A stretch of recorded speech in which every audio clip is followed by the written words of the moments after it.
दोस्तों, बात विज्ञान की हो, कला की हो या फिर मेडिकल साइंस की, हर चीज की शुरुआत भारत से ही हुई है। इस बारे में देखिए कोई भी दो राय नहीं है। आज पूरी दुनिया भारतीय संस्कृति की ओर आकर्षित हो रही है। कई देशों में आज हिंदू और वैदिक संस्कृति को अपनाया जा रहा है, लेकिन एक ऐसा देश भी इस दुनिया में है जहाँ चारों ओर आपको भारतीय कल्चर ही दिखाई देगा। इस देश में भारत की तरह ही आपको चारों ओर प्राचीन हिंदू मंदिर बने हुए नजर आ जाएंगे। यहाँ तक कि इस देश का नाम भी इंडिया के नाम पर ही रखा गया है। हम बात कर रहे हैं इंडोनेशिया देश की, जो आज एक वर्ल्ड फेमस टूरिस्ट डेस्टिनेशन बन गया है। इंडोनेशिया की संस्कृति भारत से काफी हद तक मिलती जुलती है, लेकिन साथ ही दोनों देशों में ढेरों सारी विभिन्नताएं भी हैं। फिर सवाल ये आता है कि आखिर इंडिया और इंडोनेशिया में से कौन सा देश ज्यादा बेहतर है। इसका जवाब जानने के लिए हमें दोनों देशों के बारे में बारीकी से जानना होगा और उसके बाद ही इस बात का फैसला किया जा सकता है कि दोनों में से कौन सा देश बेस्ट है। लेकिन वीडियो को शुरू करने से पहले अगर आप हमारे चैनल पर पहली बार विजिट कर रहे हैं तो चैनल को प्लीज सब्सक्राइब करके बेल आइकॉन प्रेस करें। Population and area. दोस्तों, आज भारत की टोटल पॉपुलेशन 142 करोड़ के आसपास है, तो वहीं इस सूची में इंडोनेशिया चौथे नंबर पर आता है। इंडोनेशिया की कुल जनसंख्या आज 28 करोड़ के आसपास है, जिसमें से 23 करोड़ लोग इस्लाम धर्म को मानने वाले हैं। इसके बावजूद आज भी इंडोनेशिया में हर साल कई जगह रामायण का आयोजन किया जाता है और स्कूल में बच्चों को रामायण पढ़ाई जाती है और ढेर सारे हिंदू मंदिर इंडोनेशिया में देखने को मिल जाएंगे। मुस्लिम बहुल आबादी होने के बावजूद इंडोनेशिया में महिलाओं को हर प्रकार की आजादी है। एरिया की बात करें तो भारत कुल 32,87,263 स्क्वायर किलोमीटर एरिया में फैला हुआ है। दूसरी ओर इंडोनेशिया का टोटल एरिया 19,04,569 स्क्वायर किलोमीटर है, यानी ये भारत से काफी छोटा नजर आता है। भारत की डेंसिटी पॉपुलेशन 423 है, तो वहीं इंडोनेशिया में करीब 153 लोग प्रति वर्ग किलोमीटर एरिया में रहते हैं। भारत के प्रमुख शहरों में अच्छी भीड़ भाड़ देखने को मिलती है। साथ ही यहाँ लगने वाले ट्रैफिक जैम के बारे में तो आप जानते ही हैं। वहीं इंडोनेशिया में जकार्ता और जावा जैसे आइलैंड्स पर अच्छी खासी भीड़ भाड़ देखी जाती है। इन शहरों में ट्रैफिक जैम भी एक बड़ी समस्या है। इंडोनेशिया एक आइलैंड नेशन है और ग्लोबल वार्मिंग के कारण समुद्र का जल स्तर लगातार बढ़ रहा है। ऐसे में कई आइलैंड्स पर डूबने का खतरा मंडरा रहा है। एक्सपर्ट्स के मुताबिक साल 2050 तक जकार्ता पूरी तरह से पानी में डूब जाएगा। जकार्ता में पीने के पानी की भी किल्लत देखने को मिल रही है। इसके साथ ही ज्वालामुखी भी यहाँ एक बड़ी समस्या है। इन सब रीजंस को ध्यान में रखते हुए सरकार ने कैपिटल सिटी को जकार्ता से नुसंतारा शिफ्ट करने का फैसला किया है। History.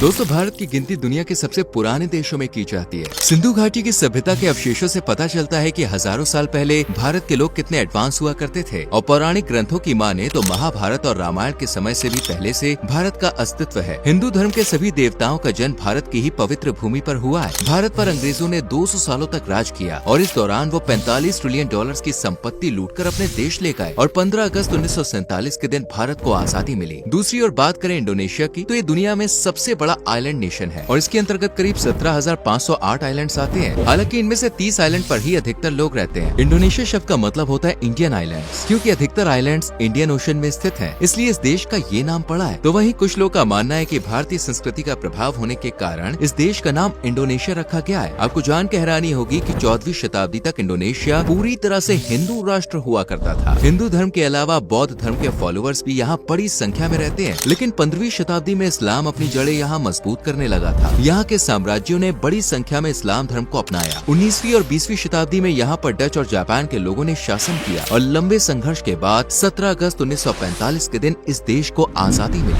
GDP and per capita. आज भारत की कुल जीडीपी 3.75 ट्रिलियन डॉलर्स के आसपास है और उम्मीद की जा रही कि बहुत जल्दी भारत 5 ट्रिलियन डॉलर्स की इकोनॉमी का आंकड़ा पार कर लेगा। आज भारत हर क्षेत्र में तेजी से विकास कर रहा है। सर्विस सेक्टर, मैन्युफैक्चरिंग सेक्टर और एग्रीकल्चर सेक्टर जैसे सभी सेक्टर्स भारत की जीडीपी को मजबूत बनाने में अपना योगदान प्रदान कर रहे हैं। वहीं इंडोनेशिया की जीडीपी भी काफी तेजी से ग्रो कर रही है। देश की अर्थव्यवस्था 1.5 ट्रिलियन डॉलर्स तक पहुँच गई है। इंडोनेशिया के लोगों की आय का मुख्य स्रोत मछली पालन और नारियल का व्यवसाय है। इसके अलावा पाम ऑयल का उत्पादन भी इंडोनेशिया में काफी बड़े पैमाने पर किया जाता है। टूरिज्म सेक्टर भी इंडोनेशिया में काफी तेजी से पैर पसार रहा है। यहाँ के समुद्र, प्राकृतिक सुंदरता, रेतीले तट और हरे भरे जंगल दुनिया भर के पर्यटकों को अपनी ओर आकर्षित कर रहे हैं। पर कैपिटा इनकम की बात करें तो भारत में हर साल लोग औसतन 2600 डॉलर्स की कमाई कर रहे हैं। वहीं इंडोनेशिया के लोगों की पर कैपिटा इनकम भारत से डबल है, जो कि सालाना प्रति व्यक्ति आय 5000 डॉलर्स तक पहुँच गई है। Language, religion and culture. दोस्तों, भारत को विभिन्नताओं में एकता वाला देश कहा जाता है, जहाँ सभी धर्मों के लोग हमेशा से मिलजुल कर रहते आए हैं। हमारे देश में 80% लोग हिंदू हैं, 14% लोग मुसलमान हैं और इसके अलावा सिख, जैन, बौद्ध और ईसाई धर्म के लोग भी भारत में रहते हैं। वहीं इंडोनेशिया में सबसे ज्यादा लोग इस्लाम धर्म को मानते हैं। देश की 87% आबादी मुसलमानों की है। करीब 10% लोग क्रिश्चियन धर्म को फॉलो करते हैं। इसके अलावा 2% लोग हिंदू और 1% लोग बौद्ध हैं। भले इंडोनेशिया में सबसे ज्यादा मुस्लिम आबादी है, लेकिन ये देश भारत की तरह ही खुद को सेकुलर कहता है। इस देश में ऑफिशियल लैंग्वेज वैसे इंडोनेशियन इंडोनेशियन है यानी कि भाषा, लेकिन इसके अलावा करीब 700 अन्य भाषाओं का इस्तेमाल आम बोलचाल के दौरान किया जाता है। भारत में सबसे ज्यादा हिंदी भाषा का प्रयोग किया जाता है। इंडोनेशिया कॉन्स्टिट्यूशन में कुल 22 भाषाओं का जिक्र किया गया है। छोटी बड़ी सभी भाषाएं मिलाकर भारत में 19,500 भाषाएं हैं, जो दुनिया के किसी अन्य देश में देखने को नहीं मिलेंगी। भारत के कल्चर के बारे में तो आप जानते ही होंगे। अब जरा थोड़ा इंडोनेशिया की बात कर लेते हैं। जैसा कि हमने आपको पहले बताया कि भारत और इंडोनेशिया के कल्चर में काफी कुछ एक जैसा देखने को मिलता है। इंडोनेशिया के लोग कहते हैं कि भले ही हमारा धर्म इस्लाम है, लेकिन हमारी संस्कृति हिंदू है। आपको जानकर हैरानी होगी कि इंडोनेशिया का राष्ट्रीय पक्षी गरुड़ है, जो भगवान विष्णु का वाहन माना जाता है। इंडोनेशिया में एक समय पर 20,000 रुपए का नोट चलन में था, जिस पर भगवान गणेश की तस्वीर छपी हुई थी। इंडोनेशिया में गैम्बलिंग पूरी तरह से बैन है। समलैंगिक विवाह, शादी से पहले शारीरिक संबंध बनाना भी इस देश में अपराध घोषित कर दिया गया है। अगर कोई इन कानूनों का उल्लंघन करते हुए पकड़ा जाता है तो उसे सजा सुनाई जाती है। लेकिन धीरे धीरे अब इंडोनेशिया में हालात बदलते हुए नजर आ रहे हैं। Fun facts. दोस्तों, भारत विभिन्नताओं में एकता वाला देश है। हर राज्य और प्रांत में आपको अलग अलग कल्चर देखने को मिलेंगे। हर राज्य के त्योहार अलग हैं, सभी राज्यों की बोली, पहनावा और संस्कृति अलग है। लेकिन इन सब के बावजूद भारत फिर भी एक है। शादी ब्याह की परंपराओं से लेकर अन्य कई रीति रिवाजों में प्रांत के अनुसार अंतर देखने को मिल जाता है। अपने देश की परंपराओं के बारे में तो आप लोग जानते ही हैं। फिलहाल आपको इंडोनेशिया की कुछ अजीब परंपराओं के बारे में बता देते हैं, जिन्हें जानकर आप चौंक जाएंगे। पुलाही नाम की एक जनजाति यहाँ पे रहती है, जहाँ बाप बेटी और माँ बेटे के बीच शारीरिक संबंध बनाना यहाँ आम बात है। इंडोनेशिया के लोग के बीच फुटबॉल को लेकर एक अलग ही क्रेज है। ये पहली एशियन कंट्री है ऐसी जहाँ की टीम ने फीफा में एंट्री की थी। दोस्तों, भारत और इंडोनेशिया में एक अच्छी वाइल्ड लाइफ भी देखने को मिलती है। भारत के पहाड़ी इलाकों में उगने वाला ब्रह्मा कमल का फूल बेहद खास है। भारत में सबसे ज्यादा एशियन लायंस पाए जाते हैं। रॉयल बंगाल टाइगर जैसी अन्य कई दुर्लभ प्रजातियों के जीव जंतु भारत में देखने को मिल जाते हैं। इंडोनेशिया में आपको सबसे विचित्र फूल और जानवर देखने को मिल जाएंगे। इस देश में आप जानते हैं एक ऐसा फूल भी खिलता है जिसका वजन 7 से 10 किलो होता है, और इस फूल का नाम रेफ्लेसिया आर्नोल्डिया है। इंडोनेशिया में 100 से ज्यादा प्रजातियां आज विलुप्त होने की कगार पे पहुंच चुकी हैं। कोमोडो ड्रैगन मुख्य तौर पर इंडोनेशिया में ही पाया जाता है। Famous food. भारत के व्यंजनों में भी एक अलग ही स्वाद देखने को मिलता है। हर शहर और राज्य में आपको खाने का एक अलग जायका मिलेगा। इनमें इडली डोसा, दाल बाटी, लिट्टी चोखा, रसगुल्ला, मक्के की रोटी, सरसों का साग, वड़ा पाव, छोले भटूरे और मच्छी भात जैसी अनेकों डिशेस शामिल है। दूसरी ओर इंडोनेशिया के लोग का खान पान बहुत ही अजीबोगरीब है। यहाँ पर सबसे ज्यादा सी फूड खाया जाता है। इंडोनेशिया के लोग एक ऐसी कॉफी पीते हैं जो पॉटी से तैयार की जाती है। इस कॉफी का नाम कोपी लुवक किवेट है, जो एशियन पाम किवेट की पॉटी से बन के तैयार होती है। इसके अलावा इंडोनेशियन साते, नासी रावोन, ऑक्सटेल सूप और नासी उदुक भी इंडोनेशिया के फेमस फूड आइटम्स की लिस्ट में शामिल है। Famous tourist places. चलिए दोस्तों, अब हम आपको भारत और इंडोनेशिया की फेमस टूरिस्ट डेस्टिनेशंस के बारे में बता देते हैं। भारत पूरे विश्व के पर्यटकों को अपनी ओर आकर्षित करता है। यहाँ की संस्कृति, समृद्ध इतिहास और कल्चर लोगों को दीवाना बना देते हैं। भारत में जम्मू कश्मीर से लेकर कन्याकुमारी तक हर स्टेट में अनेकों टूरिस्ट प्लेसेस मौजूद हैं। गोवा भारत का सबसे पसंदीदा टूरिस्ट डेस्टिनेशन है, तो वहीं विश्व प्रसिद्ध ताजमहल भी भारत में ही मौजूद है। दिल्ली का लाल किला, हैदराबाद का चार मीनार, मुंबई का गेटवे ऑफ इंडिया, प्रकृति की गोद में बसे हिमाचल प्रदेश और उत्तराखंड, कश्मीर की वादियाँ, राजस्थान के किले, दक्षिण भारत के हरे भरे जंगल और खूबसूरत समुद्री तट जैसी असंख्यात ऐसी जगह है जहाँ पर आप घूमने के लिए जा सकते हैं। शायद ही कोई अपने एक जन्म में भारत के सभी टूरिस्ट डेस्टिनेशन की सैर कर पाए। बात करें इंडोनेशिया की, तो इस देश में 8 यूनेस्को वर्ल्ड हेरिटेज साइट्स हैं, जिनमें 4 नेचुरल पार्क्स हैं। Komodo national park, Lorentz national park, tropical rain forest, heritage of Sumatra और यूजुंग कुलोन नेशनल पार्क। इसके अलावा 4 कल्चरल साइट्स यूनेस्को की लिस्ट में शामिल है। इनमें Borobudur temple, Bali Subak system, Prambanan temple and the Sangiran early man site जैसी जगह शामिल है। बाली इंडोनेशिया का सबसे हॉट टूरिस्ट डेस्टिनेशन है। इसे आइलैंड ऑफ गॉड्स भी कहा जाता है। ये शहर अपने खूबसूरत बीचेस, कला और संस्कृति से भरपूर इतिहास, वोल्केनिक हिल्स और सैकड़ों प्राचीन मंदिरों के लिए जाना जाता है। कुटा, न्यूसा जुआ और सनूर जैसी बीचेस इसकी शान माने जाते हैं। कोरल ट्रायंगल में डाइविंग करने का अपना एक अलग ही मजा होता है। नाइट लाइफ के मामले में भी बाली कम नहीं है। इंडोनेशिया घूमने की शुरुआत अधिकतर लोग बाली से ही करते हैं। जकार्ता में नेशनल म्यूजियम, पतंगों के लिए famous museum Layang Layang, Merdeka square, contemporary art के लिए प्रसिद्ध म्यूजियम मकान आप विजिट कर सकते हैं। इन सब के अलावा आप ऐतिहासिक शहर योग्यकार्ता, तोबा लेक, राजा अम्पात आइलैंड्स, लोम्बोक, माउंट ब्रोमो जैसी जगह भी घूमने के लिए जा सकते हैं। दोस्तों, घूमने के मामले में भारत और इंडोनेशिया दोनों ही पूरी दुनिया में काफी फेमस है। हर साल लाखों सैलानी भारत और इंडोनेशिया घूमने के लिए आते हैं। इंडोनेशिया घूमने वालों में भारतीयों की संख्या काफी ज्यादा है। असल में ये अन्य देशों के मुकाबले सस्ता भी है। इंडोनेशिया में चलने वाली करेंसी का नाम रुपया है। यहाँ जाने के लिए इंडियंस को वीजा की भी जरूरत नहीं पड़ती। तो दोस्तों, ये थी इंडिया और इंडोनेशिया के बारे में पूरी जानकारी। उम्मीद करते हैं आपको हमारी ये वीडियो पसंद आई होगी। अब आपकी बारी है, हमें कमेंट करके बताएं कि इन दोनों में से कौन कौन सा देश आपको ज्यादा अच्छा लगता है और क्यों। आपसे फिर मिलेंगे एक नई वीडियो में, तब तक के लिए अपना बहुत ख्याल रखिए। Bye bye, take care.